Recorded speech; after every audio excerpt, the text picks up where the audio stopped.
Gon' vote. Everybody gon' vote. Everybody gon' vote. Everybody gon' vote. Comrade! Labor right, them a go down, bong. Them a go down, bong. Them a go down. Is that? Margie, him a God picking. No hope their work if you touch Margie. Margie, him a God picking. No hope their work if you touch Margie. We now vote for Labour. Orange we a come out in now. If you love the PNP, who no step out for Marky G. Jamaica just come along with we. People time come, people time come, people time is up.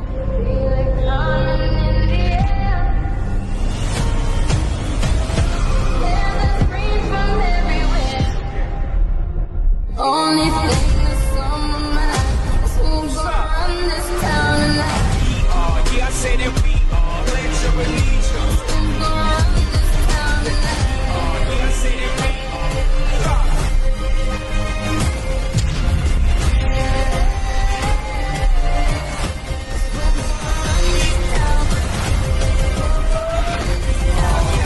We gonna run this town. Make the trumpets play. Make the trumpets play. That in principle you believe that NHT funds should be ring-fenced to be used for NHT contributors? It should be ring-fenced to use for the objects and purposes of the legislation, yes. So let's just say the court ruling goes either way. Let's say there is a court ruling that says, no, actually, the government can use it for whatever it wants.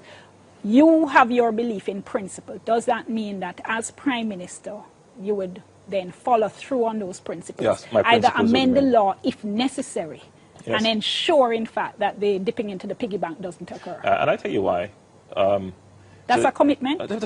It stands as a commitment. We do not bulldoze the homes of vulnerable families like what took place at Clifton near Bernard Lodge. We do not evict long-standing occupiers of land with well-established homes built on them, as was attempted at Mount Pleasant near Luidas Vale. We would not take NHT funds to build houses costing between $29 and $38 million when there's such a dire shortage of affordable housing for young professionals and public sector workers. Mr. Speaker, with a focus on building houses that are affordable to the people, the next PNP administration will take a multi-pronged strategy to tackling the housing crisis. Our first strategy is a set of measures relating to the National Housing Trust. We will stop the annual extraction of the $11.4 billion from the NHT to fund the budget.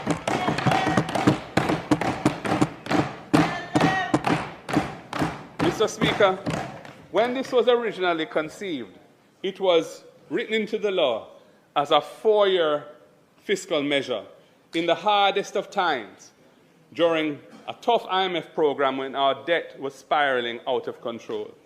It was never our intention that it would go beyond 2017. This government criticized it very trenchantly when they were in opposition. They even supported a lawsuit, which was ultimately unsuccessful, to challenge it. But then they turned around when they got into government and they have extended it for an additional 8 years since 2017, including once again in this budget for 2025-26. Mr. Speaker, we will end this annual extraction of resources from the NHT.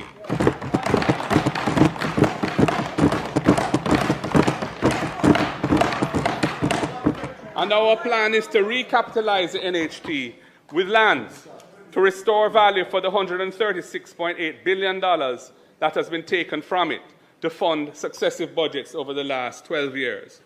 We will also repurpose the NHT to have its focus on its core mandate of providing affordable houses to contributors. Using this recapitalization mechanism, we will exclude the cost of land from the price of houses built by the NHT over the next 5 years, passing through a reduction of between $2.5 and $3 million to contributors purchasing those homes. That is social and economic justice for the contributors whose institution has been depleted of resources to ease the final burden on the country. Teachers, nurses, police officers, and other public servants, young professionals, persons with disabilities, and indeed an individual contributing to the NHT will be able to afford their own home.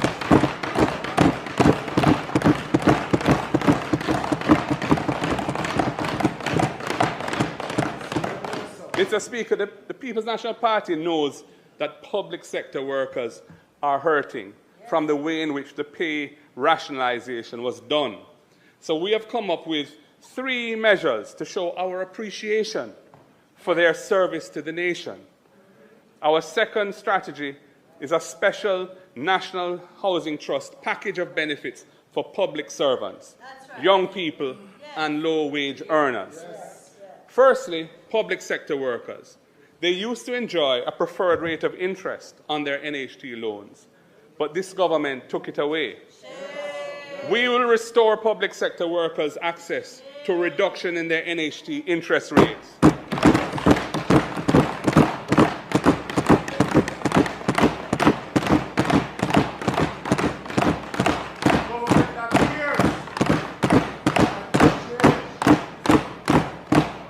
Police, nurses, teachers, doctors, firefighters, indeed all public servants who are NHT borrowers will get back this benefit. Secondly, Mr. Speaker, we will give public sector workers a break when it comes to commencing their loan payments. Currently, when an NHT loan is disbursed, the borrower has to commence payments in the following month. We recognize that buying a home has a lot of other costs attached to it. We will therefore allow a public sector worker a 3-month moratorium period after disbursement of the loan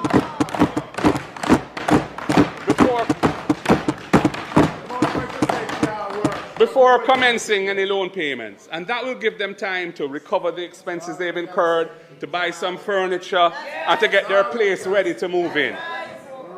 And Mr. Speaker, we have one more goodie for our public sector workers. Currently, the debt service ratio, the DSR, required by the NHT is 33.3%. That means that the loan payments each month cannot exceed 33 1/3 of their gross salary.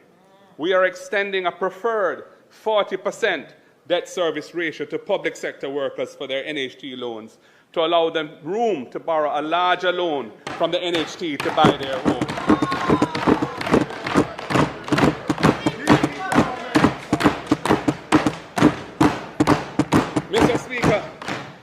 Mr. Speaker, we recognize that often the hardest hurdle for young people in buying a home is the deposit. Well, young people, we have you in mind. The next PNP government will establish a special Young Owners Deposit Fund of $1 billion within the NHT.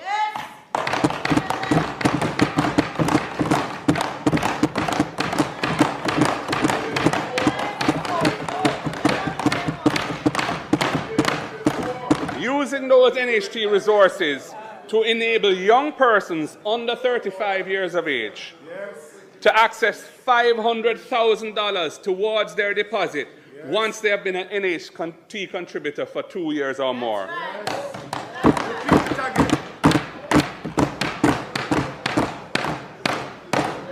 They will be able to apply to the NHT and get their $500,000 deposit grant. Time come for young Jamaicans to own a home.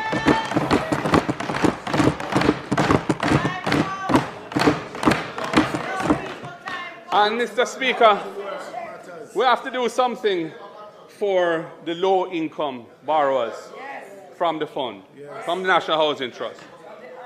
The cost of home insurance continues to increase. Last year alone, insurance for homes increased by 25%.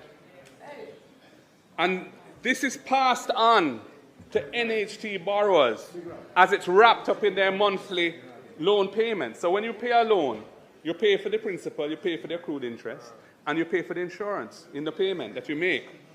This is particularly hard on NHT borrowers at the lowest band who earn $30,000 or less per month.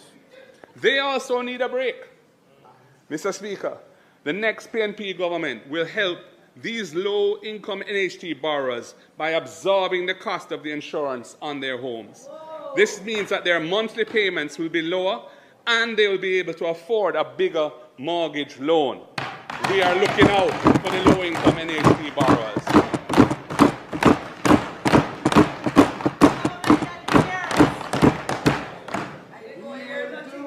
Mr. Speaker, many people earn their living in the informal sector in Jamaica, and they are not able to produce a payslip to establish their income.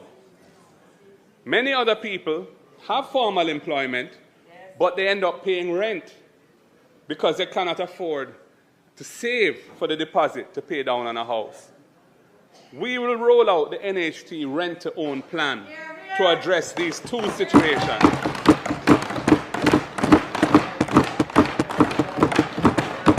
Firstly, Mr. Speaker, a person earning in the informal economy who can't produce a payslip, but who wants to buy an NHT house, will be able to go into possession as a tenant, paying a monthly rent equivalent to a mortgage loan payment.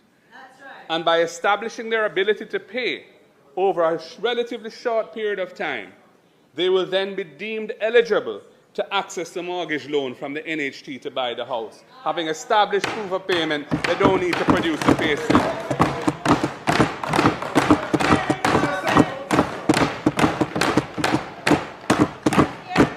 Mr. Speaker, the other person who can't save enough for the deposit to buy a house will be able to rent an NHT house under the rent-to-own program, and a specified portion of the rent payments, and we're considering from 50 to 75%, will be accredited to the deposit. Today I want to talk to you about the importance of getting enumerated. Now, imagine looking around your constituency, your community, and identifying things that you want changed, but you don't have a say in making those changes. If you get registered to vote today or before March 31st, you'll become eligible to vote by May 31st. So I want to implore you to get on the voters list, get registered, so that you can have a meaningful say in the changes that are effected in your constituency. Me I practice my ex. Because I want to make sure that my part don't spoil this election day. Long time them labor right there for gone, you know. Them too uncaring, man. Make sure that I mark the ex right there, so. Because I don't want the ballot spoiled. See that ex, yeah? For the teacher, them want to get them pay. You see that ex, yeah? And for the people them want dead on hospital bench because they never have no bed. You see that ex, yeah? And for the police, them want to work overtime and can't get them overtime pay. Yeah, man. See that ex, yeah? And for the big salary what the politician them give themselves, and I can't give little salary to the people them. That ex right now, yeah. For the nurse them. The nurse them. Or if you are working long hours and can't get no pay, if you go a foreign if you try to survive. You see, oh man, that ex, yeah? This is because that time they take the bulldozer and mash up the house them out of Clifton. You see that ex, yeah? And the arrogance and the dictatorship where they try to run the country under. You see one there right there, so I feel all of the disrespect what they want to come give Jamaican. I make sure I mark my ex properly. Time come for a change. Time come for a better Jamaica.